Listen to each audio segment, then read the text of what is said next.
असंभव को संभव करने की शर्त रखी है भगवान वाल्मीकि ने आपके समक्ष। वैसे कुमारो, मैंने वो स्वर्ण कमल आपको दे भी दिया तो उसे कोई देख नहीं पाएगा। क्या? क्यों? वो ऐसे कि इस ब्रह्मांड में अनगिनत दिव्य वस्तुएं होती है, क्या वो सभी हमें दिखाई देती है? नहीं ना? ठीक उसी प्रकार आप जानते हैं, एक काल था जब ये द्वार सभी को दिखाई देते थे। वो समय था सत्ययुग। तब देव और मनुष्य वार्तालाप करते थे, किंतु आज की स्थिति में केवल मंत्रोच्चारण के पश्चात ही ये द्वार सामने आते हैं, जैसे आपके सामने आए। उसके पश्चात द्वापर युग में ये आलोकपुरी के द्वार पूर्ण रूप से अदृश्य हो जाएंगे और केवल सत्कर्म करने वाले व्यक्ति ही इस द्वार से भीतर आ पाएंगे, वो भी मृत्यु के पश्चात। और कलयुग में तो कोई भीतर आ भी नहीं पाएगा, मृत्यु के पश्चात भी नहीं। हाँ, केवल श्री विष्णु जी के या उनके अवतारों की पूजा करने वाले भक्त भीतर आ सकते हैं। और इस युग में आलोकपुरी की कोई वस्तु धरती पर दिखाई भी नहीं देगी। पुष्पक का क्या? हमने रामायण पढ़ी है, पुष्पक तो सबको दिखता है। पुष्पक की महिमा विशेष है। पुष्पक का निर्माण विश्वकर्मा ने धरती पर किया था और उसे यहाँ स्थान प्राप्त हुआ क्योंकि उसने प्रभु श्री राम की सेवा की थी। तो हम भी तो सबसे बड़े भक्त हैं श्री।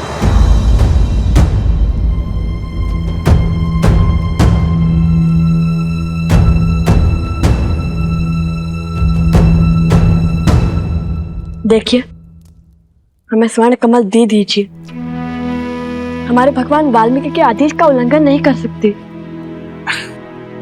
क्षमा करें, वो संभव नहीं है। मेरी बात मानिए कुमारो, आप आश्रम लौट जाइए और अपना जीवन तपस्या में लगाइए। कदाचित उचित समय आने पर आपको वो स्वर्ण कमल मिल जाएगा।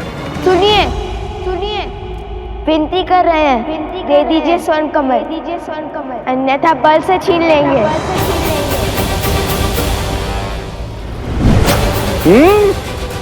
अब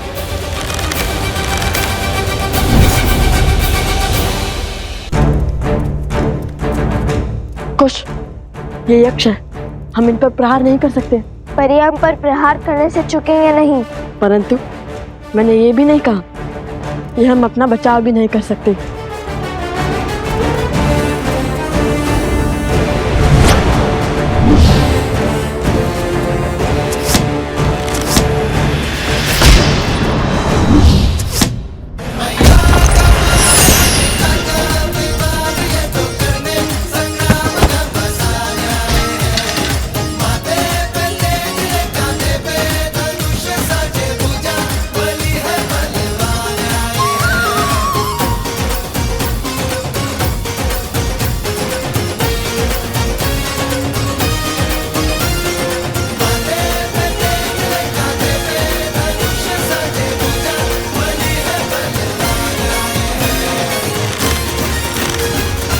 शांत हो जाइए।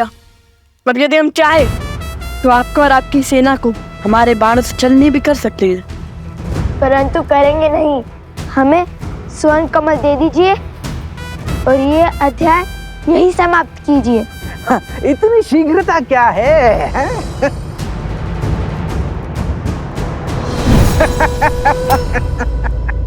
ओम ब्रह्मदेवाय नमः। ओम ब्रह्मदेवाय नमः। एक किरण जो अपने प्रकाश से उन्हें जीवन देती है, सोए हुए मन में ऊर्जा भरती है। सीते, आप मेरे वही सूर्य हैं, हमें एक होने से कोई नहीं रोक सकता। यदि सीता के प्रति मेरा प्रेम, हमारा प्रेम और समर्पण अटूट है ब्रह्मदेव,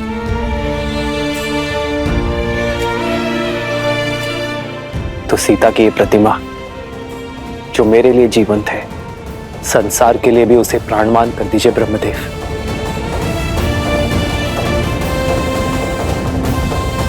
ओम ब्रह्मदेवाय नमः।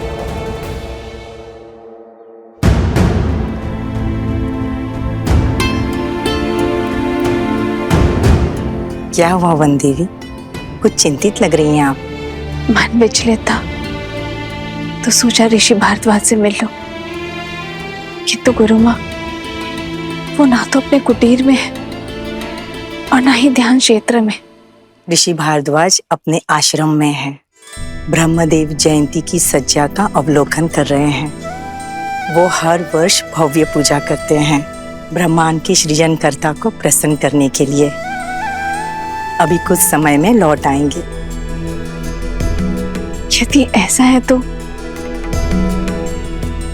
गुरु माँ मुझे आज्ञा दीजिए, मैं जाके उनका मंदिर स्वच्छ कर देती हूँ। किसी कार्य में व्यस्त रहूंगी तो मन भी विचलित नहीं होगा। क्यों नहीं पुत्री, तुम्हारी श्रद्धा के दीप से पूरा आश्रम जगमगाएगा।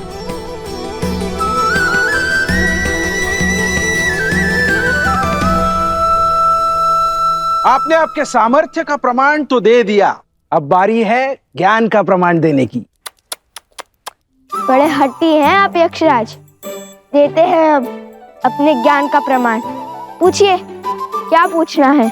तो मेरा पहला प्रश्न, वो कौन सी अनमोल वस्तु है जो व्यक्ति दूसरे को दे भी सकता है और देने के पश्चात वो वस्तु उसके पास रह भी जाती है?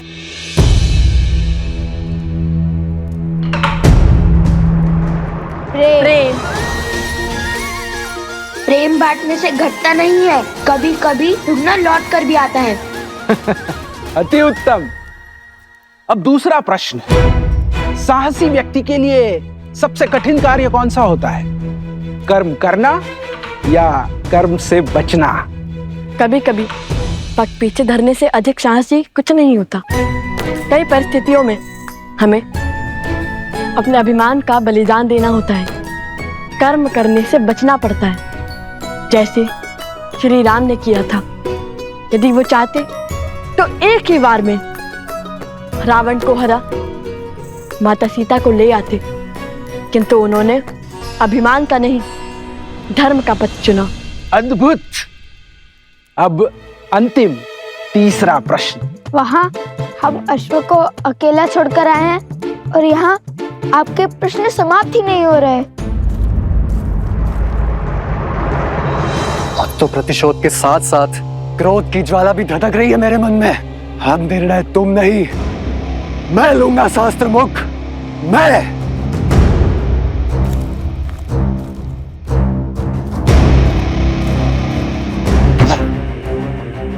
इतने वर्षों में कुछ भी नहीं कर पाया वो शास्त्र मुख रावण, और तो और अपने ही पुत्रों के प्राण लील गया। जो स्वयं सफल ना हो सका वो मुझे क्या निर्देश देगा?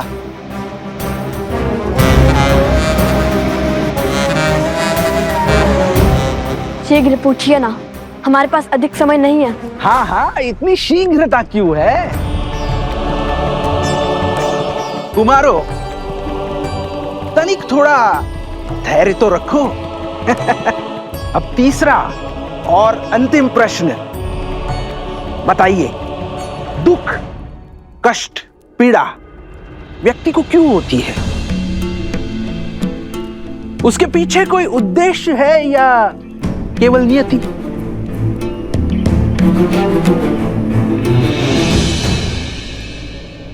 जिस प्रकार अग्नि इस बाती को जलाती है, किंतु इतना कष्ट सहने के बाद भी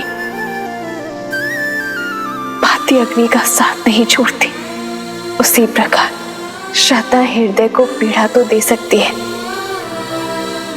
किंतु इसका अर्थ ये नहीं है कि तुम श्रद्धा का ही त्याग कर दो।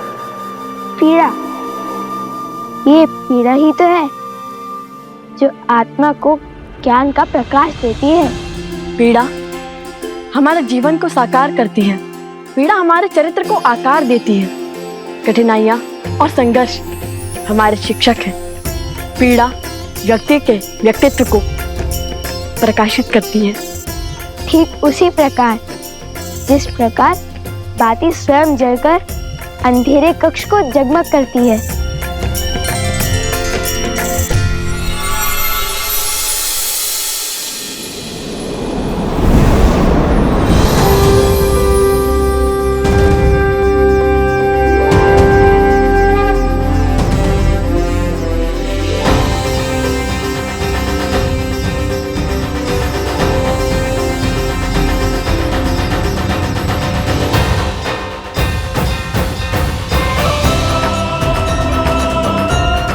प्रणाम अग्निदेव, इंद्रदेव, बृहस्पति देव, कुबेर देव, विश्वकर्मा देव, सूर्य देव, वरुण देव, प्रणाम। आयुष्मान भव पुत्र, आप दोनों अपनी परीक्षा में निपुण हुए और यह सिद्ध कर दिया कि आप दोनों केवल बल में ही नहीं अपितु बुद्धि से भी धनी हैं। हमें देखना चाहते थे कि आप ये दुर्लभ स्वर्ण कमल पाने योग्य हैं भी या नहीं। अरे फिर तो ये प्रश्न सबसे पहले पूछना चाहिए था यक्ष राज कुबेर जी को। हम उसी क्षण उत्तर दे देते। हमारा इतना समय तो व्यर्थ ना होता। जानते हैं कितना दायित्व है हमारे कंधों पर। तो अब हमें अपने भूल की भरपाई करनी होगी। हम आपके बल और बुद्धि दोनों से अति प्रसन्न हैं। उपहार और आशीर्वाद स्वरूप कुछ दिव्य अस्त्र स्वीकार कीजिए। आपको शीघ्र ही इनकी आवश्यकता पड़ेगी। आप दोनों जब चाहे इन अस्त्रों का आवाहन कर सकते हैं।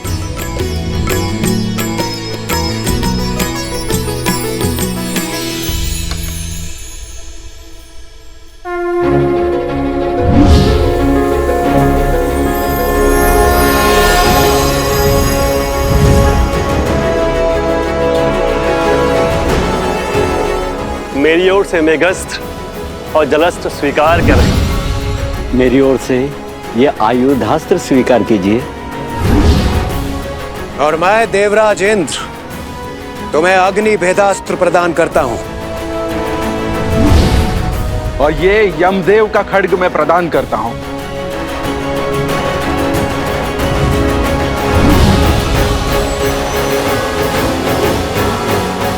धन्यवाद देवतागण। हम आप सबको वचन देते हैं कि हम इन दिव्यास्त्रों का सदुपयोग ही करेंगे। और अब मेरी ओर से यह स्वर्ण कमल स्वीकार करें।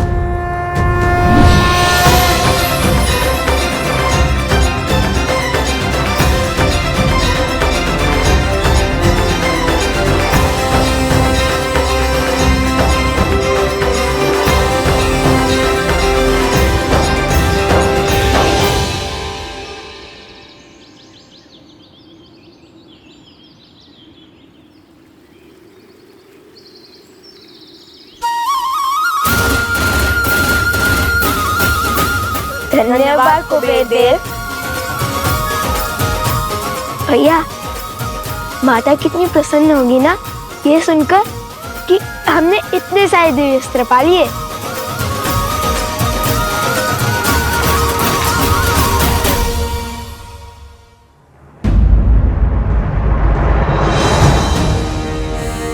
अरे शत्रुघ्न महाराज तो यहीं खड़े। अब इनसे युद्ध करने के सिवाय हमारे पास और कोई उपाय नहीं है। किंतु ये माला थामकर कैसे लड़ेंगे?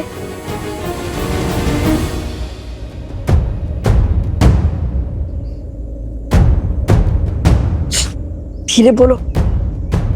देखो हम देख नहीं पा रहे। दृष्टिहीन सैनिक। यदि दृष्टिहीन होते तो सेना का भाग कैसे बनते? अभी पता करता हूँ।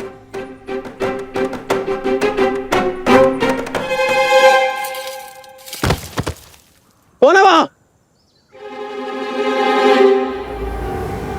तुम्हारा काल।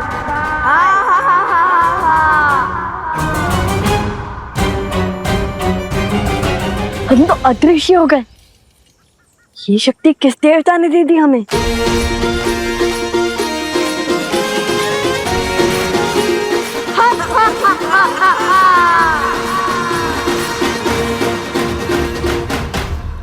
अयोध्या के सैनिकों को कायरता शोभा नहीं देती। माया का प्रयोग कर रहे हैं वो। अधिक देर तक नहीं बचेंगे वो। खोजिए उन्हें। यहीं कहीं छुपे होंगे वो।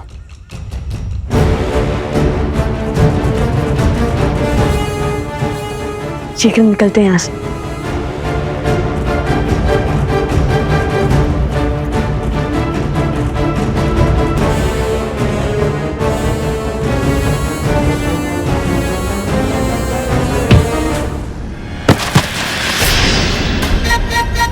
कौन है?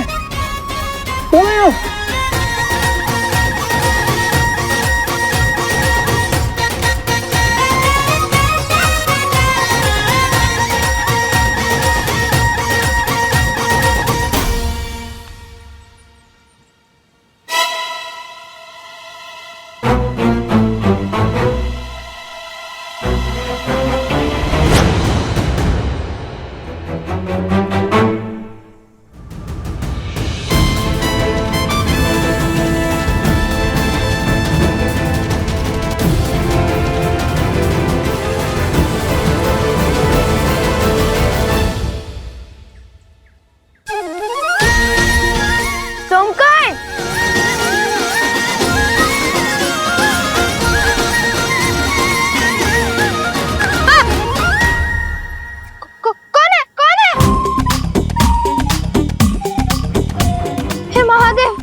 माता लव? नहीं कुछ, हम ही हैं सोमकरण। सच में? किंतु आप है कहाँ? हम तुम्हारे सामने हैं। हाँ, अरे हाँ, ये रहे। किंतु दिखाई क्यों नहीं दे रहे? ये कैसी माया? अरे सब बताएंगे, सब बताएंगे। किंतु अभी तुम अपना हाथ आगे करो और ये माला पकड़ो। बहुत भारी है, मैं थक गया हूँ।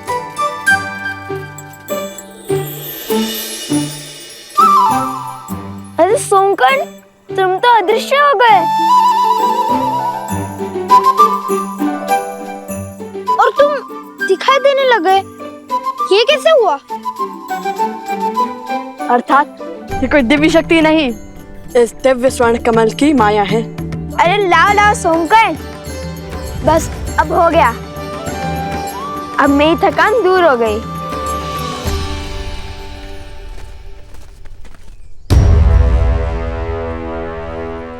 अब तुम हमें स्वयं अश्वत्थ तक पहुंचाओगे।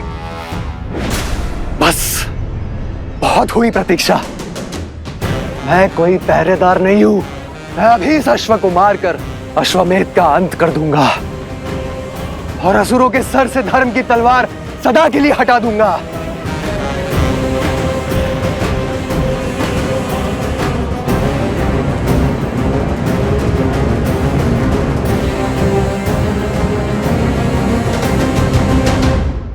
अब चलो, शीघ्र चलते हैं। अश्व हमारी प्रतीक्षा कर रहा होगा। हाँ ठीक है भैया, चलिए चलते हैं। हम ये माला अश्व को पहना देंगे, किंतु माता को नहीं देंगे। यदि माता दृश्य हो गई तो? यदि वो मेरी दृष्टि से एक क्षण के लिए भी ओझल हो गई तो मैं विचलित हो जाऊंगा।